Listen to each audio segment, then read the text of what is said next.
I'm Claire O'Neill. I'm the founder of Earthwise Aware, EWA for short, and what we do here at the Growing Center, so that's the Somerville Community Growing Center, is we do some surveys both of plant and their insect, or the insect that visit them.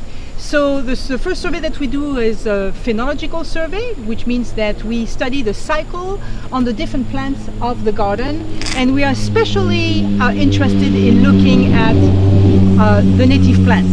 And this garden that you see here is really filled with native plants from maybe 5-6 years ago, started 5-6 years ago. So we follow the seasonal cycle so that we can understand the timing of these different phenomena, and then we also look at the insect on them so that we see what they like, what kind of plants they move from, what kind of plants they feed from, right? And so that we can measure somehow both the abundance, the absence, and the interaction of those insects with the plants. So that's what we do with Earthwise Aware, and we have several sites in the area, but this specific site is a site from the Somerville Community Growing Center. So here in these two beds we are following the native wildflowers here. There is a good variety which gives us, good base for collecting, important data about these plants, how they develop through time, through their cycle, as well as what insect do they host. So for example, here what you have right there, this is an open flowers. This is a purple cornflower. So we follow for this flower both its cycle, its life story, as well as we document all the arthropods, insects and spiders that visit them, right? We are looking also at this, this one is a brown-eyed Susan, so we follow the cycle. This brown-eyed Susan, for instance, here has a flower. That flower is open because we can see the sexual part of the flowers. So this one is open for business, meaning that it can be pollinated by bees and other insects. So this is a brown-eyed Susan. These you have some kind of flea beans here, and then you have this fantastic plants there as well. So this is a wildflower, this is an Anisaeisop, and this is something that is very much liked by a lot of beneficial insects there. And it has a long flowering time as well, right? So this is another one that we look at. Here you can see two different kinds of milkweed. So you have the common milkweed here, right, with a little fly right on top, which is a Condylostylus, little flies. And then here you have another one that is open. Flowers are open. You have the flowers buds as well as open flower, which is another kind of milkweed. This is the butterfly milkweed. This one is at this time you still have open flowers, while this one the flowering time was earlier, and we document that. And right now what you see here as the pods, they are the fruits. They are unripe fruits of this plant. This is they are all very important. This one is important specifically for the caterpillars of the monarch, and monarch, you know that they are endangered, they are decreasing in numbers. So having them in your garden, as well as the other, is very important because the monarch caterpillars feed essentially exclusively on this milkweed species, right? Often people make the mistake, by the way, to only have, let's say, common milkweed or milkweed species. It's important to have the other plants around because the adults do not necessarily just go on milkweed or their flowers, and by the way there is no flowers right now, they go on the flowers of the other wildflowers of this little beds there. So common milkweed, here we have a pass flower of purple cornflowers. Then you have, so you can see, we have really a lot of different plants, a good variety that provide different food for all the insects, which ensure or somehow help with increasing the diversity or the biodiversity of beneficial insect in our cities. Hi, my name is Paula and I work here at the Growing Center as the site coordinator. And one of the things that has been really important to me is learning about the important ecological benefits that native plants have, and also how they're so important in a city as connector plants for native pollinator species, how even our garden can be so important for the species that are around here, and also overwintering as well. So we get a lot of questions about why do we have kind of a messy garden in the fall and winter, and it's to support the native pollinators that overwinter sometimes in the stalks or in the ground and in other parts of the plants. And the history of the Growing Center, the plants have lots of different stories that are attached to them, but one of the things that we recognize in the past 5-6 years that with the re-renovation of the Growing Center, and more knowledge about the importance of green spaces as connector habitats. There was a definite focus on replanting with native plants and being a source to the community and to home gardeners to be able to come and see what a native pollinator meadow looks like, to be able to trade seed or get seed. We've been able to save winter seed, stratify it, which is a process where you keep it cold over the winter in a moist, cold area, sometimes in like light soil, and then having it grow in the spring and being able to share some of those species like butterfly weed, butterfly milkweed, and lobelia, and some other plants that sometimes are hard to find in native, in kind of like commercial plant places. A lot of cultivars, but we're trying to focus on some of the native species. But we also do recognize that the garden fits lots of different needs for lots of different reasons and people.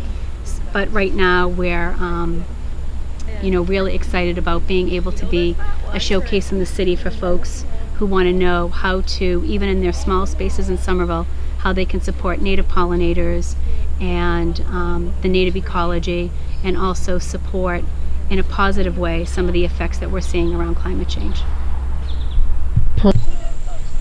I just want to show you some of the, right from the cut flower that I had, we have a little European honeybee here.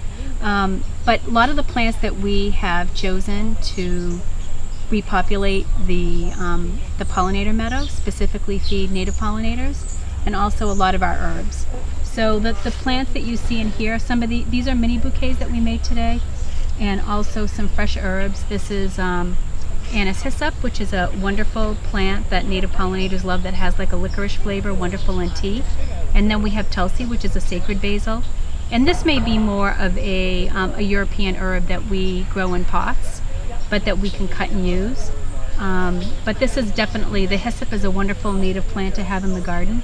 And then in some of our wildflower bouquets, you can see that we have some native grasses and some flowers here, the cone flowers, a brown-eyed Susan, and then also some blue mist flower, some goldenrod, and some of the fleabane that Claire talked about that are really important to native pollinators.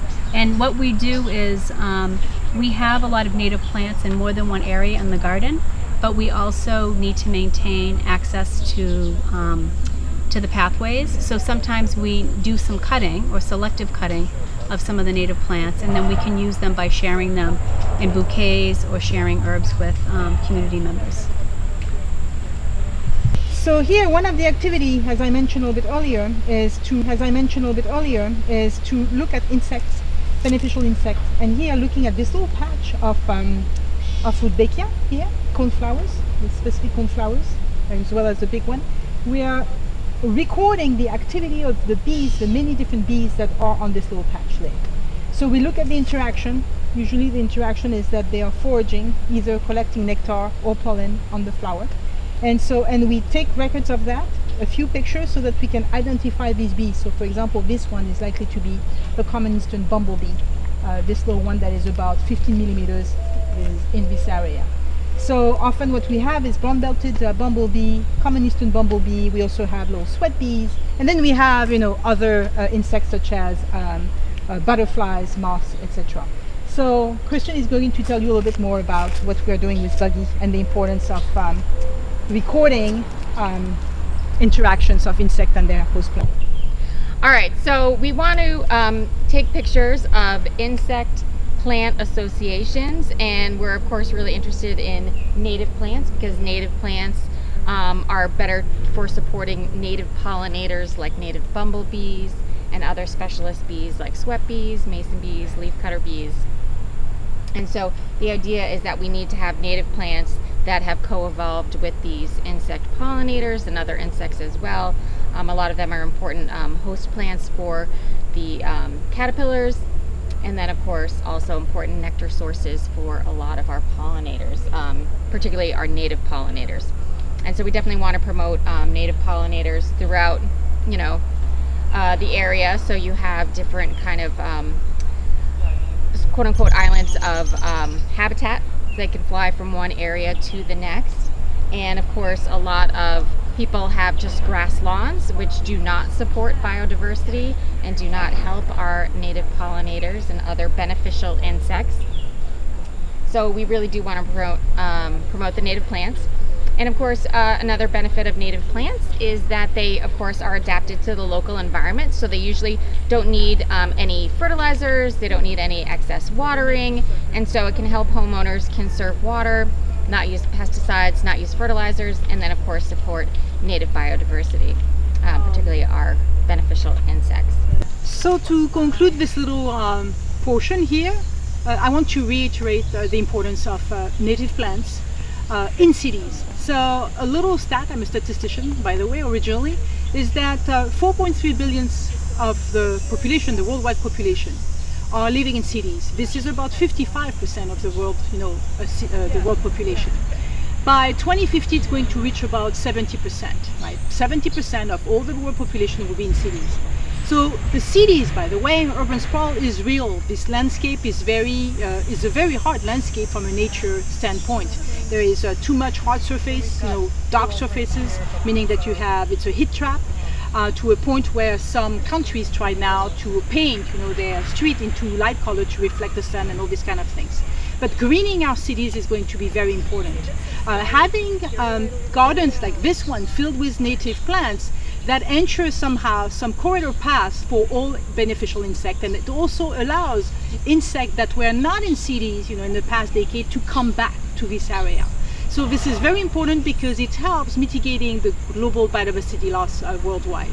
Another thing that I want to mention is what we do at EWA, at Earthwise Aware, meaning to document, to study the interaction between plant and their insect, as well as other mammals, birds, etc. This is critical. Why? Because those 50%, 55% of the population in cities are not connected with nature.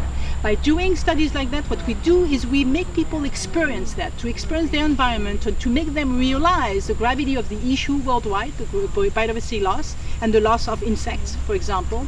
And it also gives them hope and tools so that they can better remediate and tackle those issues. So this is somehow what I wanted to say. The importance of native space like that for our insect is critical. So join us. Pull that out.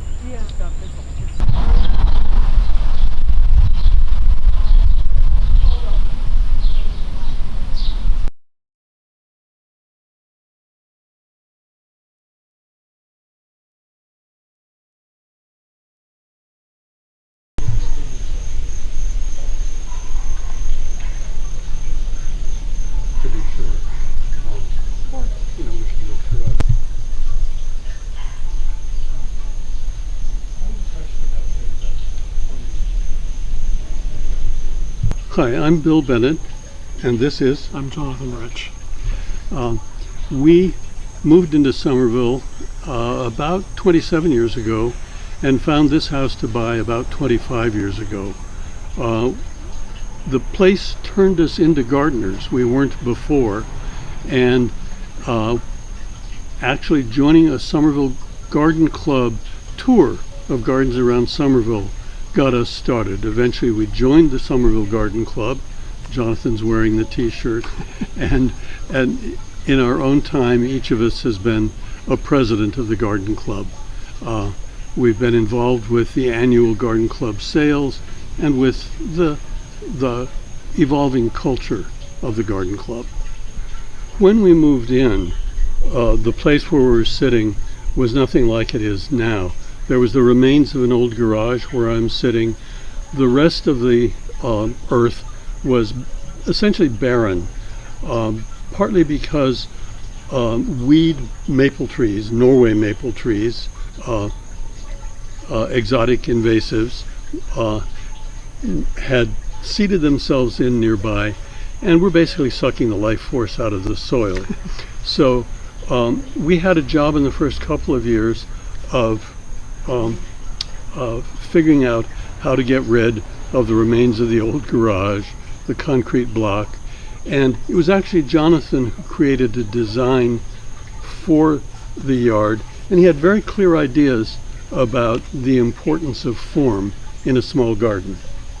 Some of which I guess we got from the Garden Club. I remember it was a Garden Club lecture about where someone was suggesting having a garden at different levels. And with different rooms, different compartments. Yeah, that got me doing that. But also I had a thing about English gardens in small city spaces. I felt like we should have straight lines in a city garden. That's just my not like English gardens that are all about wavy, naturalistic lines. Yeah. But this is very much a garden in transition. Our ideas about a garden have changed. The things we planted have changed, so that where at one time we could have hollyhocks, which require full sun and are not native, we now have a lot of shade, and we're moving toward native plants for a very important reason, that native plants actually support insect life, and insect life supports bird life, and both insects and birds, their populations in America are crashing. They're crashing for a variety of reasons, but one of them is that land which at one time would have supported native plants that the insects recognize has been replanted with things that they simply don't know how to eat or that would be toxic to them. Why does that matter? Well, you know a lot about pollinators probably. They're around in the daytime. In the nighttime, moths are important, and there are all kinds of them. There are lots of species, some quite elegant, some mostly small and brown, but they have caterpillars. Caterpillars are the larvae of moths, and birds are utterly dependent on caterpillars.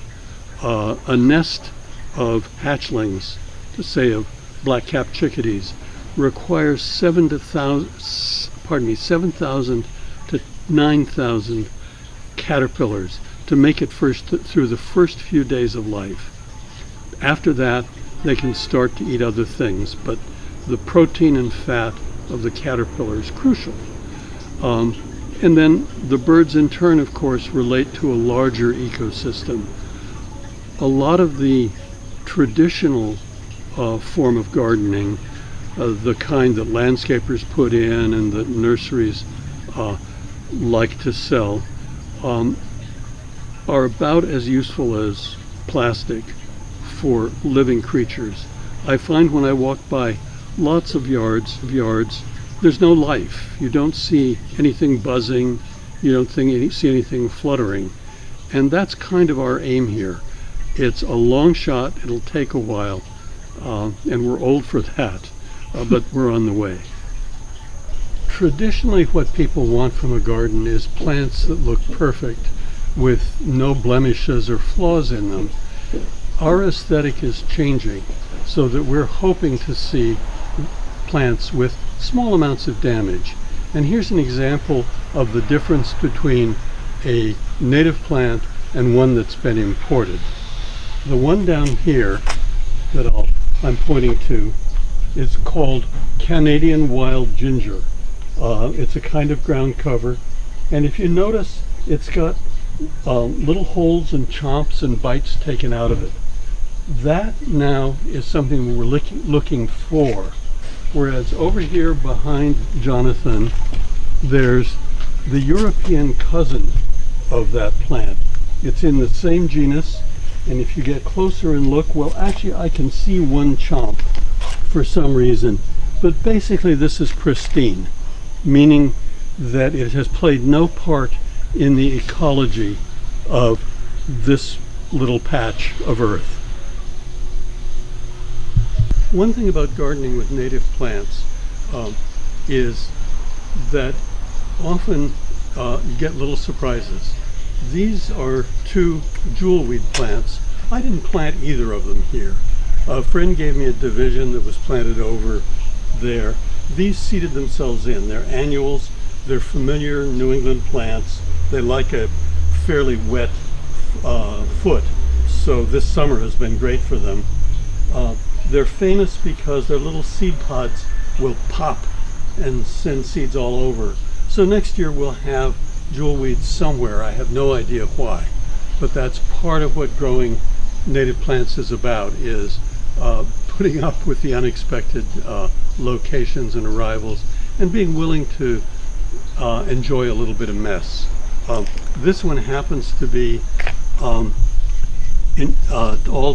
intertwined with an American spikenard, which is now looking kind of raggedy because the birds have been eating the berries that this plant makes. I don't find them terribly tasty, but the birds love them, and so